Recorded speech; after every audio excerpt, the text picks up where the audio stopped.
بسم اللہ الرحمن الرحیم۔ السلام علیکم ناظرین کرام، کیا آپ جانتے ہیں کہ کچھ خوش نصیب ایسے بھی ہوتے ہیں جن کے جسم مٹی میں دفن ہونے کے بعد بھی کبھی خراب نہیں ہوتے؟ نہ ان کے جسم کو مٹی کھاتی ہے، نہ وہ سڑتے ہیں، بلکہ وہ اپنی حالت پر سلامت رہتے ہیں۔ یہ کون لوگ ہوتے ہیں؟ کیا یہ سب کے لیے ممکن ہے؟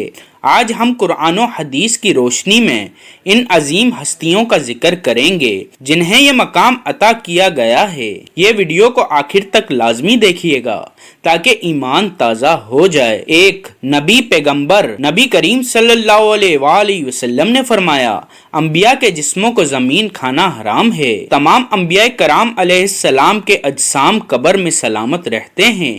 یہ اللہ کی خاص سنت اور رحمت ہے۔ دو شہید، قرآن میں ارشاد ہے، اور جو لوگ اللہ کی راہ میں قتل کیے گئے انہیں مردہ نہ کہو بلکہ وہ زندہ ہیں، اپنے رب کے پاس رزق پا رہے ہیں۔ شہداء کے جسم بھی محفوظ رہتے ہیں۔ جنگ احد میں بہت سے صحابہ کے جسم سالوں بعد بھی ویسے ہی پائے گئے۔ تین ولی، اللہ کے نیک بندے، اللہ تعالیٰ کے محبوب زاہد عابد بندے جنہیں اولیاء اللہ کہا جاتا ہے، ان میں سے بعض کے جسم بھی مٹی خراب نہیں کرتی، ان کے دل تقوی، ذکر اور اخلاص سے بھرے ہوتے ہیں، یہ اللہ کے دوست ہوتے ہیں۔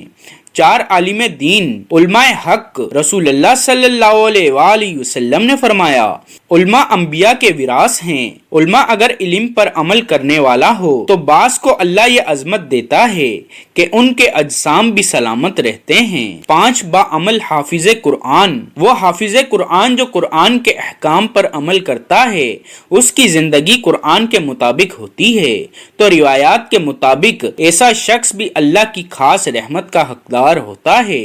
اس کا جسم مٹی میں محفوظ رہتا ہے کیونکہ اس کے سینے میں اللہ کا کلام محفوظ ہوتا ہے۔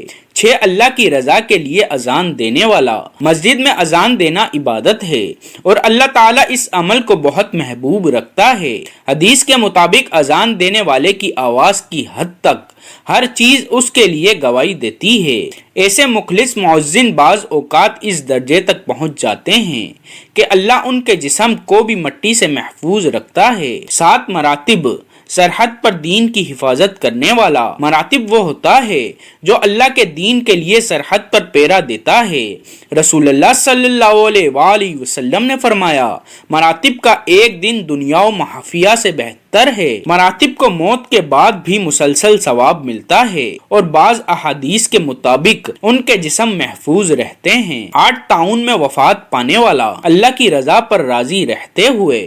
نبی کریم صلی اللہ علیہ وآلہ وسلم نے فرمایا، طاعون میں وفات پانے والا شہید ہے، لیکن شرط یہ ہے کہ وہ اللہ کی رضا پر راضی ہو، صبر کرے اور اپنے رب پر توکل کرے۔ وہ شخص جس نے کبھی گناہ نہ کیا ہو، ایسے لوگ نایاب ہوتے ہیں، مگر اگر کوئی واقعی گناہوں سے بچا ہوا ہو تو وہ اللہ کے اتنے قریب ہو سکتا ہے کہ اللہ اس پر ایسی رحمت کرے کہ مٹی اس کے جسم کو نہ کھائے۔ 10 بہت زیادہ ذکر کرنے والا، حدیث میں آیا ہے، کیا میں تمہیں ایسے عمل نہ بتاؤں جو تمہارے لیے سب سے بہتر ہے؟